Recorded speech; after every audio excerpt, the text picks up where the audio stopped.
This video has kind of been a long time coming, really since before I even started making videos. The thing is, when I started Dorian Creech Is Dead, I had just gotten out of my last band, the Classic Blunders.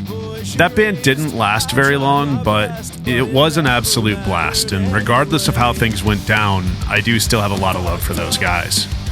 I knew at the time I just didn't really want to be in a band anymore for a lot of reasons, primarily because it was starting to feel like a job again, and I already had a full-time job. But I still had to write music.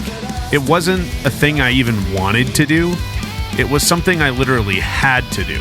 And I think anyone who writes music will understand what I'm saying. There comes a point where writing isn't truly a hobby anymore. It's something you have to do to express the things that you have to get off your chest, but also to even understand yourself and how you relate to the world. I'd had one song that I'd already recorded. I'd spent like a weekend on it, and I just didn't feel like it fit the vibe of the Classic Blunders, and so I just kind of released it and didn't tell anyone it was me using the name Dorian Creech Is Dead.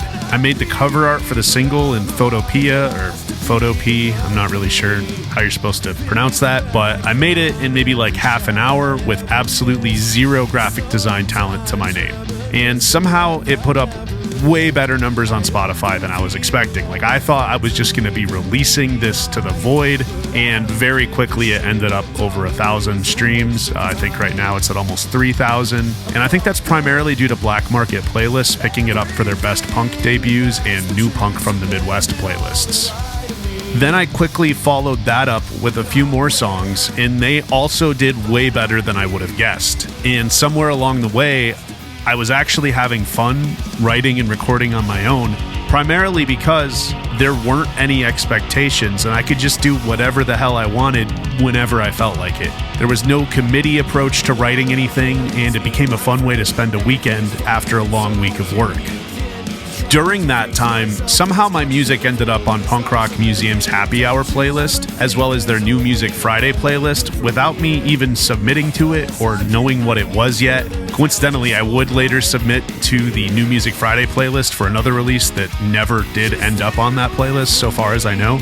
I was reached out to by a rad podcast from, I believe, Australia, called the Baker's Punk Podcast, who featured my music, and then, as a long shot, I sent off my music to Mike Herrera's podcast, who not only listened to it on his show, but also was extremely complimentary of it. At the same time, I started getting emails asking me to play at various bars, as well as people I had never met emailing in asking about purchasing physical releases. And this was really wild to me at the time because I've had plenty of actual bands that I tried really hard to promote, but Dorian Creech Is Dead was this solo project that I hadn't really put much effort into at all, except of course, I always write the best songs that I can, but somehow it was really resonating with people. And to all of those people and those playlists and podcasts, honestly, thank you. You are all part of this story. Over time, I would start kind of talking about Dorian Creech a little bit, but even then I was mostly just posting small clips of upcoming songs into the void of the internet, while basically my entire audience was contained on Spotify with no way of reaching them. Toward the end of 2025 and into 2026, I was primarily spending what free time I had working on new music for a separate project with some friends, but if I'm being honest, my heart was still really into just writing the songs I needed to write on my own. For whatever reason, that's just something that I have to do. The problem was, it was also kind of awkward trying to release my own stuff while also being part of something else without taking away from either project. Several songs were recorded and basically finished between then and now, and a lot of them had more of a vibe of what you would probably consider a deep cut than a single. And so I started stockpiling these songs that I wanted to release on maybe a full length or something. But the problem that was becoming increasingly clear was that these songs were all recorded so far apart over time that they just didn't really sound cohesive in the mix or even in the lyrical content.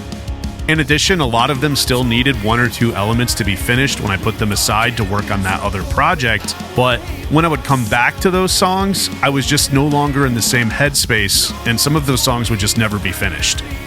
So, where does that leave us?